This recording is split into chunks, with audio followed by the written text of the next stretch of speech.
The dog's name was Ranger, and he was bleeding out on the floor of Brampton General's emergency bay when Fenella Greer made the decision that would cost her everything.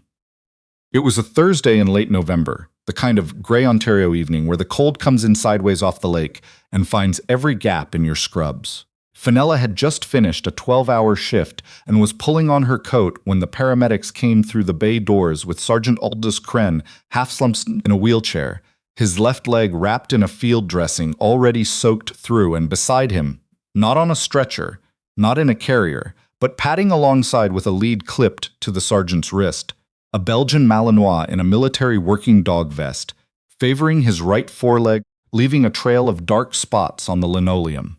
Fenella stopped. She'd been a registered nurse for 6 years, 4 of them in emergency care at Brampton General. She knew what a puncture wound looked like, and she knew what the particular dullness in an animal's eyes meant when blood loss had been going on for a while. Ranger's breathing was shallow. His gums, when she crouched down and checked without thinking, were pale, not pink the way they should have been. "He took the same IED fragment that got me," Sergeant Kren said. His voice was steady in the way that military voices sometimes are, the kind of steadiness that costs something.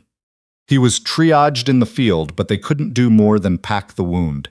Transport priority was the guys. Fenella looked at the dog. She looked at the sergeant. She looked at the door to triage, where her colleague Tobias was already moving toward Kren with a blood pressure cuff. "Tobias," she said, "I'll be right back." She went to the supply room. She came back with a trauma kit.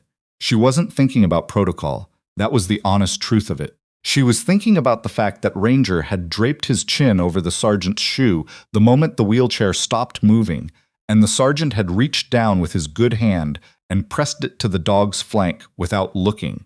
The way you touch someone you have already decided to stay beside. What Fenella did next took 11 minutes. She irrigated the wound. She found the fragment, still there, a piece of metal the size of a thumbnail, and removed it with forceps. She packed the site cleanly and wrapped the leg with proper pressure. She set up a saline drip using a pediatric IV kit, threading the line into the cephalic vein on the dog's leg with the steadiness that comes from 6 years of practice on much smaller targets. Premature infants, collapsed veins, patients who couldn't hold still. Ranger held still. He watched her the entire time with those pale, exhausted eyes, and he held still. The charge nurse on duty was a woman named Gail Horton. She appeared in the doorway of the trauma bay when Fenella was on minute 7, saw what was happening, and disappeared. Fenella heard her speaking to someone in the corridor, voice low and deliberate, and felt the specific quality of dread that comes from recognizing that sound but being too far into something to stop. She finished anyway. When she stood up and stripped off her gloves, Ranger's gums were already pinking. His breathing had slowed into something steadier. Sergeant Kren had been taken to a bay of his own by then, but he had gripped Fenella's wrist before they wheeled him away and said, "What's your name?" And she had told him. He had nodded once, with a gravity that she didn't entirely understand at the time. The administrator on call that evening was a man named Douglas Peel, and he arrived wearing a fleece vest over his dress shirt because someone had pulled him away from whatever Douglas Peel did Thursday evenings, and he did not look happy about it. He had Gail Horton with him and a woman from HR named Constance Adair, whom Fenella had met once at an orientation session 3 years ago. They stood in a semicircle at the entrance to the supply room where Fenella was restocking what she'd used, and Douglas Peel said, in a voice like someone reading from a policy manual, "Greer, do you understand what you've just done?"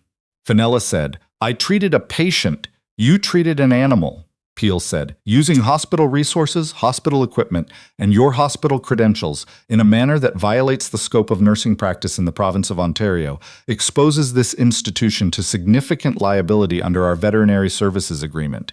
We do not have one, Ms. Greer, that's the point, and contravenes Section 4.2 of the Clinical Staff Conduct Policy which you signed when you were hired." Fenella looked at him. He was going to die. "The dog," Peel said, with a particular tone that Fenella would later remember in the way you remember the exact pitch of a sound that signals something breaking, "is not our patient." She was suspended on the spot pending review. Constance Adair handed her a letter, already printed. They had either written it very fast or they had templates for exactly this kind of thing, which somehow seemed worse. She was asked to surrender her ID badge. Gail Horton walked her to her locker, waited while she retrieved her coat and her bag, and then walked her to the bay doors, the same doors she had walked through at 6 that morning. The same cold came in when they opened. She stood in the parking lot for a moment, her breath making small clouds in the November air, and she thought about Ranger's eyes going from dull to clear. She drove home. Fenella lived in a 2-bedroom apartment in a part of Brampton where the rent was still manageable if you were careful, which she was because 6 years of emergency nursing at a mid-sized Ontario hospital meant you learned to be careful with money the same way you learned to be careful with everything else, out of necessity. Her apartment had a window that faced west, and in the evenings when the light was right, it was genuinely beautiful. And she had kept a small herb garden on the sill since her 2nd year there that she tended the way some people tend prayer. She watered the herbs when she got home that Thursday. Then she sat down on her kitchen floor, which was something she did when things were bad, because the floor is honest in a way furniture sometimes isn't. She sat on the floor and she looked at her hands. There was a small blood stain at the edge of her right cuff, dried already to brown, Ranger's blood. She had missed it when she changed. She didn't cry, exactly, but she sat there for a long time. The review happened 10 days later. Fenella had spoken to a lawyer by then, a friend of her older sister's who did labor law and had reviewed the situation over dinner and said, carefully, that the hospital had a reasonable case on the policy violation and a weaker one on the scope of practice question, and that contesting it would be expensive and slow and uncertain. She had also called the College of Nurses of Ontario and had a conversation with a very even-toned woman who explained the potential implications to her registration and said, equally evenly, that a formal complaint could take 6 to 18 months to resolve. 6 to 18 months, Fenella went to the review anyway. She sat across a table from Douglas Peel, Constance Adair, the hospital's medical director, a Dr. Bertram Ogweek, who had the air of a man performing due diligence while already knowing the outcome, and 2 other administrators she didn't recognize. She stated clearly and without apology what she had done and why she had done it. She said that Ranger had been critical, that she had the training to address his injuries, and that she had made the decision a nurse makes when presented with a critical patient. She had acted. A military working dog, Douglas Peel said, is not, under the law, a patient. Under the law, Fenella said, a lot of things don't have the protection they deserve. That was probably not the thing to say in a formal review, but she said it, and she didn't take it back. Her employment was terminated effective immediately. She walked out of the hospital for what felt like the last time, past the emergency bay where she had worked for 4 years, and she didn't look at it because she knew if she looked at it, she would lose the composure she needed to make it to her car. She made it to her car. She sat in the parking lot for a long time. Her phone buzzed, a number she didn't recognize, with a 905 area code. Ms. Greer. This is Sergeant Aldous Kren. I'd like to speak with you if you're willing. I've been asking around and I understand what happened. I want you to know that I know what happened. She stared at the message for a moment. I'm in the parking lot, she wrote back, which felt like a strange thing to write and was also just the truth. 40 minutes later, a man walked across the parking lot toward her car. He was in civilian clothes, a canvas jacket, work boots, and he moved with the slight forward tilt that people carry sometimes after a leg injury, the body compensating, his left leg. He had a coffee in each hand. He knocked on her window with his elbow. She got out. He handed her a coffee without saying anything about it, and they stood beside her car in the cold, and he said, How are you doing, Ms. Greer? I just got fired, she said. I know. He looked at the hospital entrance. Ranger is going to be fine, in case nobody told you. The base vet says the wound was well cleaned. Good technique. Fenella wrapped both hands around the coffee cup. Nobody told me. That's what I thought. He was quiet for a moment. I've been talking to some people.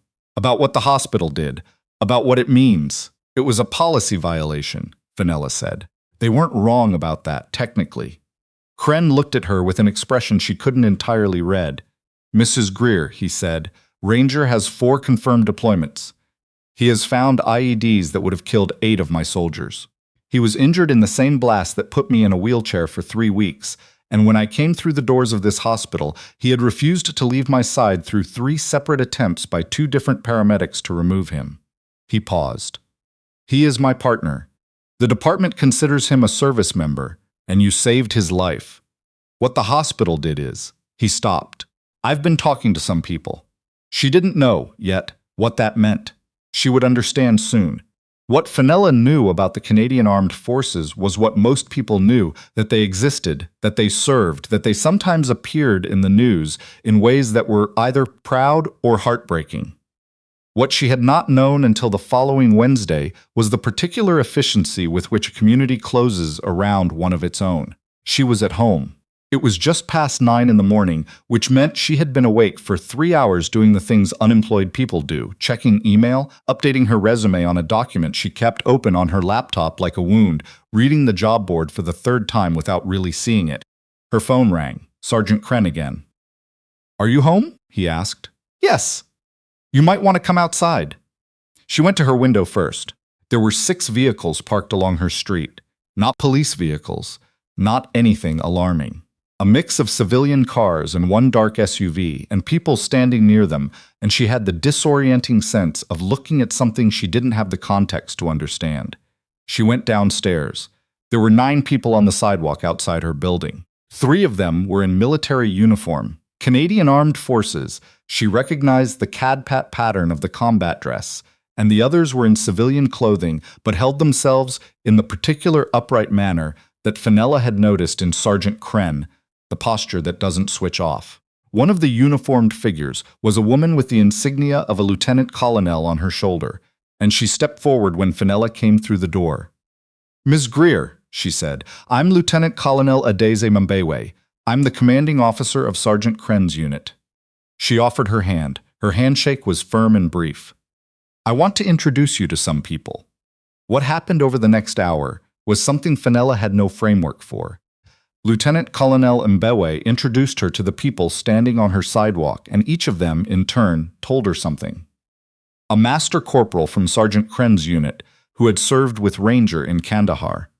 A woman in her 50s, mother of a corporal, who had been partnered with a different military working dog, who had told her son's story quietly and without self-pity.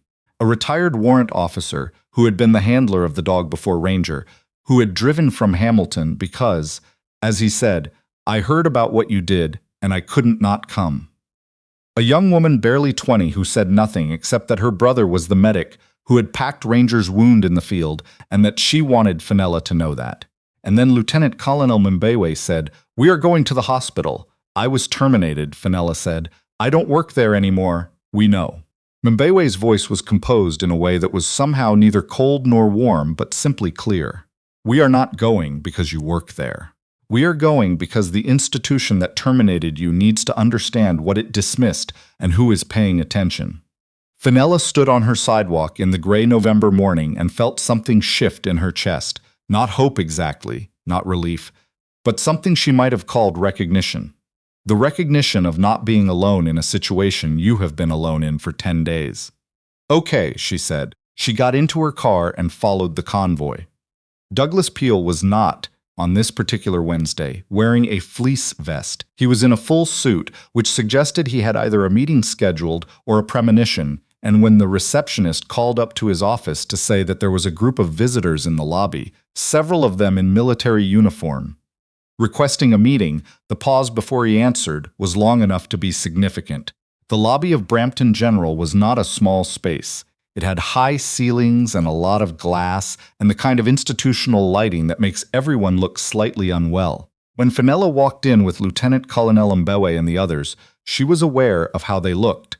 This quiet, deliberate group of people in a space built for urgency and efficiency, and she was aware of the heads turning at the reception desk and the nurses' station visible past the triage doors. Gail Horton was at that station. Their eyes met for a moment. Gail looked away first. Peel came down himself, which Fenella noted. He brought Constance Adair and Dr. Ogweek and a man she didn't recognize who turned out to be the hospital's legal counsel. They came out of the elevator and arranged themselves in the lobby with a careful positioning of people expecting a confrontation. Lieutenant Colonel Mbewe did not arrange herself. She simply stood where she was, and she said, in a voice pitched to carry clearly without being loud, "Mr. Peel, my name is Lieutenant Colonel Adeze Mbewe. I am here on behalf of the members of the Canadian Armed Forces who are present, and on behalf of Ranger, Military Working Dog, serial number CFMWD0447, whose life was saved by Miss Fenella Greer 11 days ago in this facility." Peel started to say something. Mbewe continued, "I want to be clear about what we are here to do. We are not here to threaten you.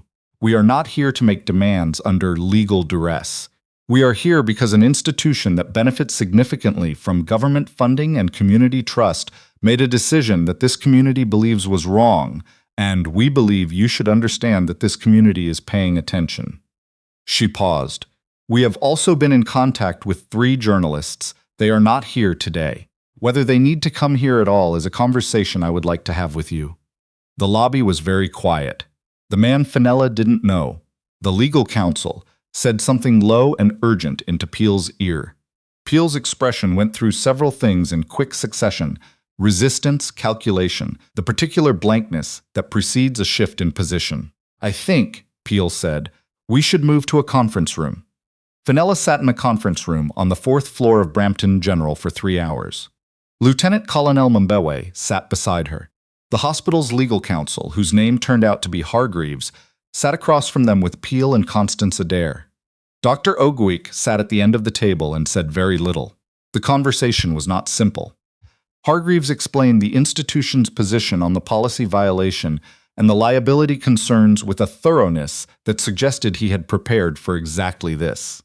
Mbewe listened without interruption and then asked, with the patience of someone who has been briefed, whether the hospital had considered the specific provisions under the National Defense Act that govern the status of certified military working dogs, whether the liability concerns Hargreaves had described had been weighed against the reputational liability of a termination decision that had become known to, at current count, 47 serving members and veterans of the Canadian Armed Forces, and whether the institution would like to revisit its position on Ms. Greer's termination before the 3 journalists Mbewe had mentioned made any editorial decisions. There was a break. During the break, Fenella went to the restroom on the 4th floor and stood at the sink for a moment, looking at herself in the mirror. She looked tired.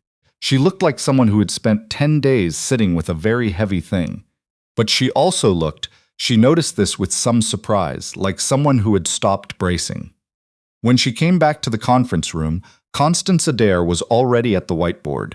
It took another hour and a half. What came out of it was this. The termination was to be reviewed within 5 business days. Fenella's personnel file would be flagged for expedited reinstatement review. The hospital would commission an internal policy review around the treatment of certified service animals, including military working dogs, in emergency situations, to be completed within 90 days. Peel did not apologize, but Dr. Ogwick, near the end, said quietly that he thought the nurse's clinical judgment had been sound and that the outcome for the patient, he used that word, patient, had been positive. Fenella looked at him. He met her eyes and gave a small nod. It was not nothing. The reinstatement came through on a Tuesday 4 days later. Constance Adair called her with the formal offer. Back pay for the period of termination included, no notation of misconduct on her file. The voice on the phone was professional and slightly careful, the way voices are when an institution is trying to close something gracefully. Fenella thanked her and said she would review the offer and respond within the designated time frame because the labor lawyer had told her to always say that, and then she sat down on her kitchen floor again. This time it was different. This time she pressed her back against the cabinet and she let out a breath she had been holding for 2 weeks, and she looked at her herb garden on the sill, green and ordinary and still there, and she thought about what it cost to do the right thing and what it sometimes, not always but sometimes, gives back. Her phone buzzed, a photo from a number she'd saved as Ranger's person. It was a picture of a Belgian Malinois in a military vest, standing in a field somewhere that looked like Canadian winter. Bare trees, gray light, bearing weight evenly on all 4 legs, looking at the camera with the alert, dark-eyed intensity that was, Fenella was learning just how Ranger looked at most things. Below the photo, one line, "He wanted you to see." Fenella looked at the photo for a long time. Then she typed, "Tell him I said he's got good taste in nurses." She accepted the reinstatement offer the following morning.